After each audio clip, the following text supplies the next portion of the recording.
From a pack of 52 card is lost, मतलब एक card 52 में से लॉस्ट हो चुका है। ठीक है भाई, 52 कार्ड है, एक कार्ड हमारा लॉस्ट हो गया। ठीक है, कोई बात नहीं है। From the remaining cards of the pack 2 cards are drawn, मतलब एक कार्ड लॉस्ट होके हमारे पास 51 बचा हुआ है। अब इस 51 में से, यहां पे गलत हो गया थोड़ा सा, 51 की बात करेंगे ना अब तो।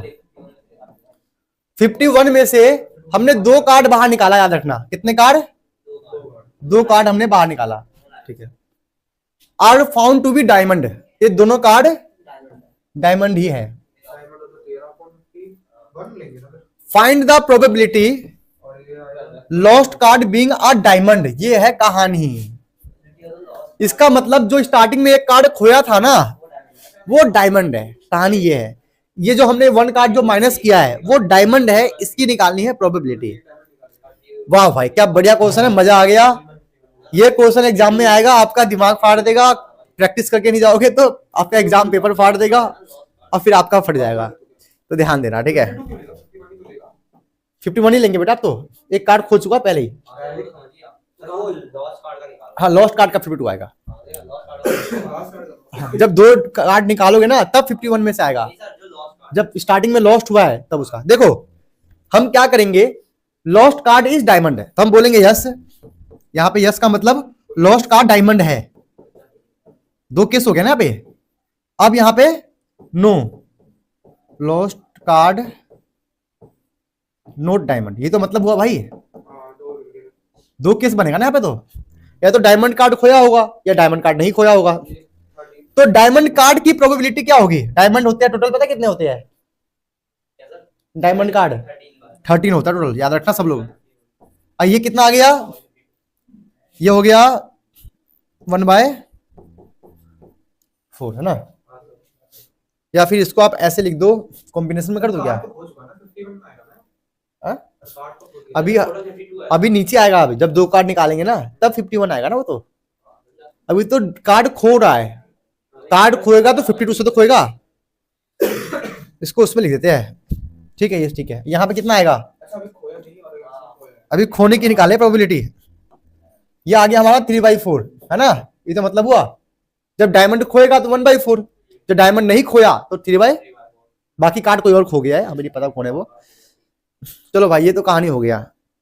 अब हमें 2 कार्ड निकालना है। यहां से 2 कार्ड हमने निकाला, दो डायमंड कार्ड निकाला और यहां से भी 2 डायमंड कार्ड निकाला। अब आएगा 51 की बारी, क्योंकि एक कार्ड अब पहले खो चुका है।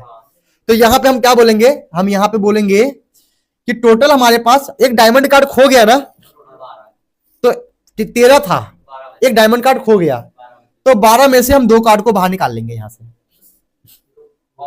कोई ऑप्शन नहीं ना हमारे पास। अब डायमंड में कितने हैं? 12 बचे हुए हैं, उसमें से 2 कौन सा निकालोगे वो पता नहीं ना, तो कॉम्बिनेशन का यूज करना पड़ेगा। अगर बोलता किंग का डायमंड, फेस कार्ड का डायमंड, तो फिक्स होता। देखो एक डायमंड कार्ड खो चुका है, तो तब जाके 2 डायमंड कार्ड निकालना है। तो टोटल बचे कितने हैं? अब 12 में से कौन सा निकालोगे ये पता नहीं है, तो हमें कॉम्बिनेशन का यूज करना पड़ेगा। अगर 12 में से बोलता किंग का और किंग का डायमंड निकालना है, तब सीधा 2/12 आता, सीधा सीधा 2/12। लेकिन यहां फिक्स नहीं है कि कौन सा डायमंड कार्ड है, तो क्या लगाना पड़ेगा? कॉम्बिनेशन। अब इधर बताओ क्या आएगा? इधर भी 12 भी होगा, 12 नहीं होगा, डायमंड तो 13 नहीं होगा।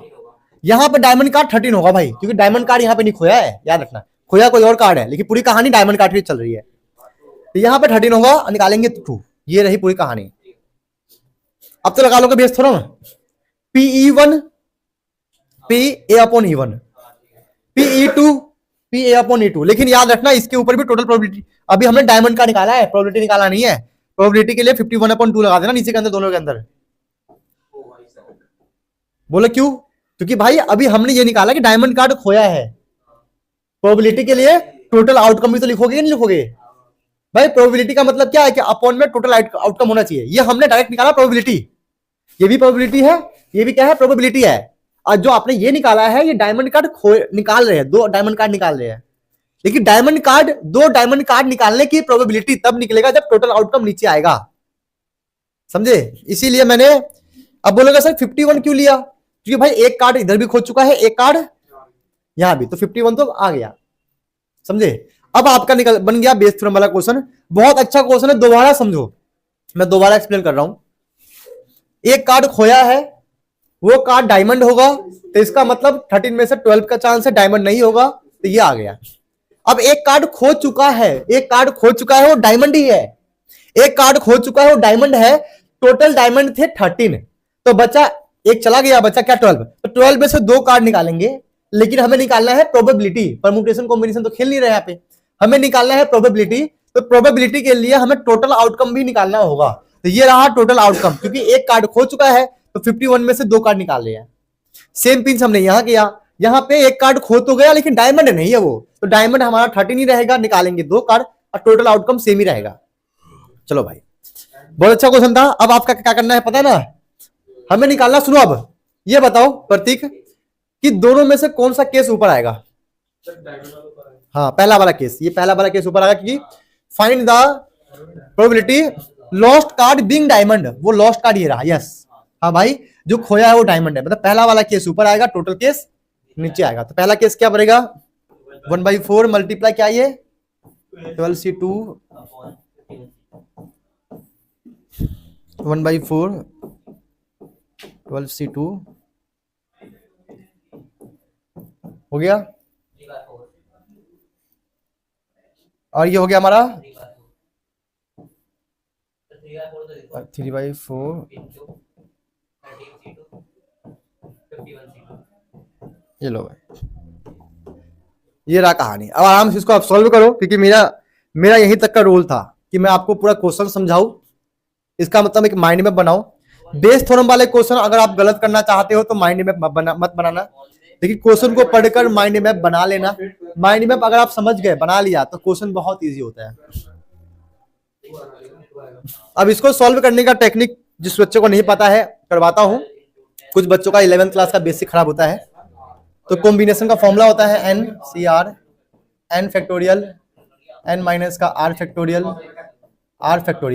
जैसे कि हमारा क्या है 12C2, 12 फैक्टोरियल, 12 में से 2 गया, 10 फैक्टोरियल 2 फैक्टोरियल, इस तरीके से होगा। 12 में से 2 गया तो 10 आ गया, इसको ओपन कर लेंगे, 12 multiply 11 multiply 10 factorial, 10 factorial multiply 2 factorial, 12 multiply 11 multiply 2 factorial,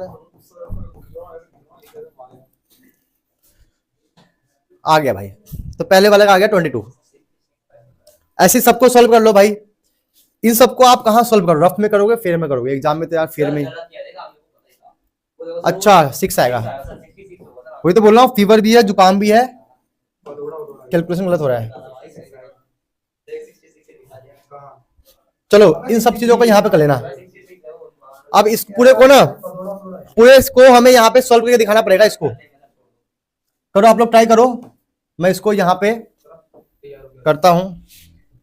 1/4 multiply क्या था ये 12C2 51C2, तो ये हो गया 12C2 अपॉन 51, 51 में से 2 गया तो 49, ये ऊपर वाला केस हो गया। ये स्टेप लिख के दिखाना एग्जाम में।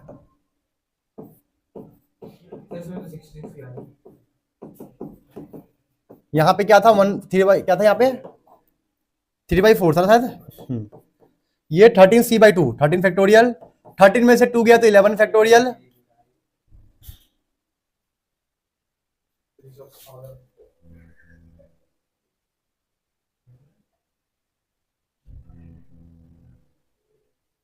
हाँ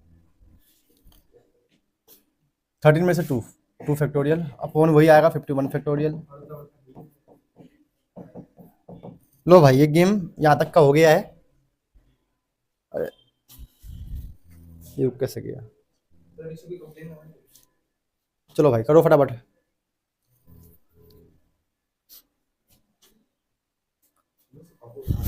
चलो देखो, अब मैंने ऐसे क्यों बोला करने के लिए, सुनो मैंने ऐसे क्यों बोला करने के लिए, क्योंकि मुझे पता है ये पूरा केस। बस ये बात बताओ यार, जो मैंने इतना झमेला किया है यहाँ पे साफ साफ दिख रहा है कि ये कट जाएगा, तो हमने सॉल्व क्यों किया। 51c/2 यहाँ भी कॉमन है, यहाँ पर भी कॉमन, यहाँ भी कॉमन है। और एक और चीज, 4 यहाँ भी कॉमन, 4 यहाँ भी कॉमन, 4 यहाँ भी कॉमन, है ना। तो ये 4 4 4 कॉमन निकल के कट गया, 51c/2 कॉमन निकल के कट गया। तो मैंने से लिखा ही क्यों, बताओ यार। वो होता नहीं है, दिमाग थोड़ा सा फीवर भी, जुकाम भी है, गलतियां हो रही है आज। तो ये तो लिखना ही नहीं था, ये तो लिखना ही नहीं था, ये तो लिखना ही नहीं था यार। वो कॉमन निकाल के कट गया, वही सोचू कि मैं, चलो बात नहीं।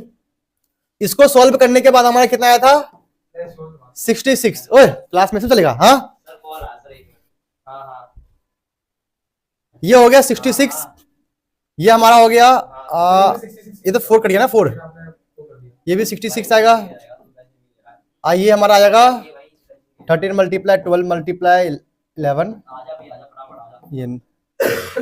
ये 13 × 12 × 11, ये मल्टीप्लाई में ये वाला चला है 3। इसको आप लोग सॉल्व करके, ये 2 भी तो है, ये 2 कहां गया, इस 2 को भी तो ले चलो भैया। अब कोई गलती नहीं होगी पक्का, 2 के टेबल में 18 बार में जाएगा, 66 18 × 23 54, 18 × 23 54, 18 कम 18 और 5 23। अब इनको प्लस किया, 6 4 10, 6 3 9, 9 1 10, 2 1 3। अब कटेगा ये, अब होगा 6 के टेबल में 11 बार में और 6 के टेबल में 50 बार में, 11/50। बताओ एक छोटी सी गलती की वजह से कितना आगे बढ़ना पड़ा। पहली गलती की 11 को 11 से नहीं काटा, दूसरा गलती है 2 को हमने इग्नोर कर दिया, 2 ने हमें बहुत लगाया। बेटा फाइनली आंसर आ चुका है। मेरी तबीयत भी खराब है और मैं बच्चों के चक्कर में छोड़ दिया कि आप लोग करोगे, तो मैंने ध्यान नहीं दिया, मुझसे गलती हो गई थी, कोई बात नहीं है। ये गलती अब आप लोग एग्जाम में कभी नहीं करने वाले हो, ध्यान देना पक्का। ये वाला क्वेश्चन आप लोग कभी जिंदगी में नहीं भूलोगे।